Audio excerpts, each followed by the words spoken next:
Dans cette vidéo, nous allons voir comment examiner les nerfs crâniens. Pour commencer, on vous présente notre plateau technique qui contient de gauche à droite un ophtalmoscope, un diapason, un marteau réflexe, une aiguille, un abaisse-langue, des cotons-tiges, du coton, et puis de haut en bas, les tubes de senteur, tubes de goût et enfin tubes chaud-froid. Premièrement, le nerf olfactif, qui est un nerf sensoriel permettant la perception des odeurs, et dont l'examen consiste à demander au patient de fermer les yeux, puis lui présente différentes substances odorantes et bien sûr non irritantes, narine par narine, et lui demande de les identifier. Premièrement, un tube de café.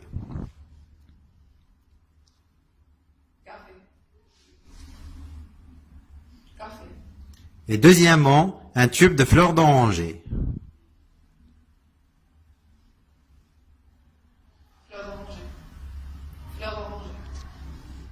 À l'issue de cet examen, on pourra mentionner la présence de quelques-unes de ces anomalies.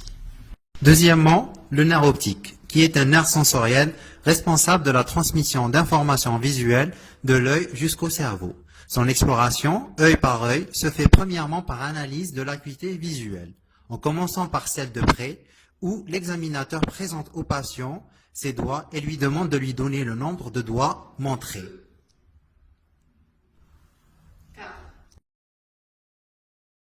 Ensuite, celle de loin, où l'examinateur demande au patient de se mettre en face de l'échelle de Monnoyer, qui est placée à 5 mètres, puis désigne des caractères à l'aide de son doigt ou d'une règle, du plus gros au plus petit, et demande au patient de les identifier à chaque fois.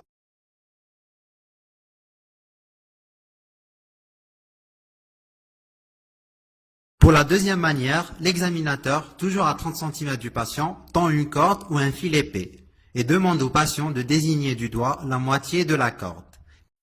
Enfin, on termine par un fond d'œil réalisé à l'aide d'un ophtalmoscope après instillation de mydriatique, permettant ainsi l'étude de la papille, les vaisseaux et la rétine. Au terme de cet examen, on pourra noter la présence de. Et maintenant, place à l'évaluation de l'oculomotricité, se faisant par l'étude simultanée de 3 paires de nerfs crâniens, à savoir le 3, le 4 et le 6. Donc, on commence par demander au patient de bouger ses yeux dans toutes les directions, sans bouger la tête.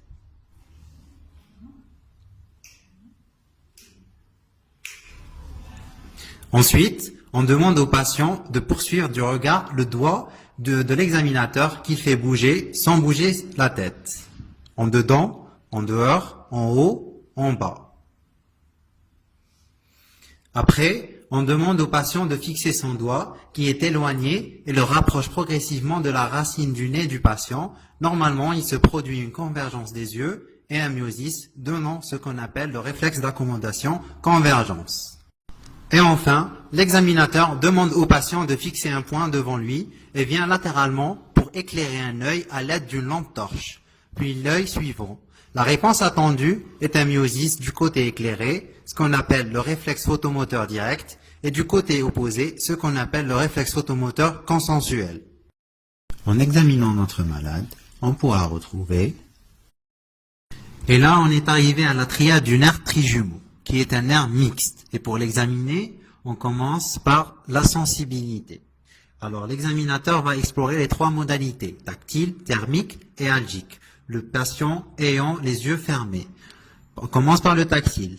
L'examinateur, à l'aide de ses doigts ou d'un bout de coton, effleure de manière symétrique les 3 territoires et demande au patient ce qu'il ressent, et si c'est avec la même intensité des 2 côtés. Pour la sensibilité thermique, de la même manière, à l'aide de 2 tubes, l'un contenant de l'eau chaude, l'autre de l'eau froide. L'examinateur place sur le visage du patient alternativement l'un puis l'autre et lui demande de dire si c'est chaud ou froid.